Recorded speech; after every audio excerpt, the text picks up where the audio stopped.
Hello friends, welcome back to Swanik Entertainment. कहते हैं कुछ लोग आते हैं और इतिहास में अपनी छाप छोड़ जाते हैं। आज हम बात करेंगे एक ऐसी अदाकारा की जिसने न सिर्फ अपनी अदाकारी से सबका दिल जीता बल्कि अपने जीवन में भी साबित किया कि समर्पण और कला का मेल हो तो चमत्कार जन्म लेते हैं। ये कहानी है संध्या शांताराम जी की। संध्या का असली नाम था विजया देशमुख। 13 सितंबर 1936 को उनका जन्म हुआ था। बचपन से ही कला उनके जीवन का हिस्सा थी। उनकी बहन वत्सला देशमुख भी अभिनेत्री बनी। मुंबई में उन्होंने थिएटर से शुरुआत की। मंच, नृत्य, अभिव्यक्ति, इन तीनों में वो माहिर होती जा रही थी। इसी बीच फिल्म निर्देशक वी शांताराम ने नए चेहरे के लिए ऑडिशन रखा। सैकड़ों लड़कियों में से एक चेहरा चुना गया, संध्या। यही से उनकी जिंदगी ने नया मोड़ लिया। फिल्म जनक जनक पायलबाजी में उन्होंने जो किया वो भारतीय सिनेमा के लिए मील का पत्थर बन गया। नृत्य, अभिनय और भावनाओं का ऐसा संगम जिसे आज भी फिल्म स्कूलों में सिखाया जाता है।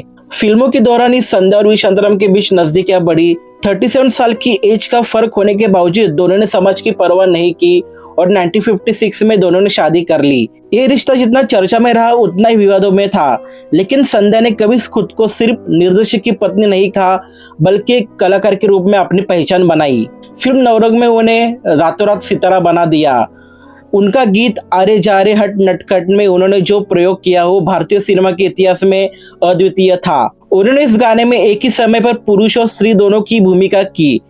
चेहरे पर मास्क, हाथों में अभिनय का जादू और आंखों में वो चमक जो कला से आती है। लोग कहते हैं वो सिर्फ एक गाना नहीं था, वो एक प्रयोग था जो समय से आगे था। फिर आई दो आंखें 12 हाथ, जल बिन मछली, नृत्य बिन बिजली और मराठी फिल्म पिंजरा। इस फिल्मों में जहां उन्होंने साबित किया कि संध्या सिर्फ एक हीरोइन नहीं बल्कि एक संस्था है। कहा जाता है संध्या रोज 15 से 18 घंटे नृत्य का अभ्यास करती थी। उन्हें कई बार चोट लगी, कमर दर्द से उठ नहीं पाती थी, लेकिन कैमरा ऑन होते ही वह चमक लौट आती थी।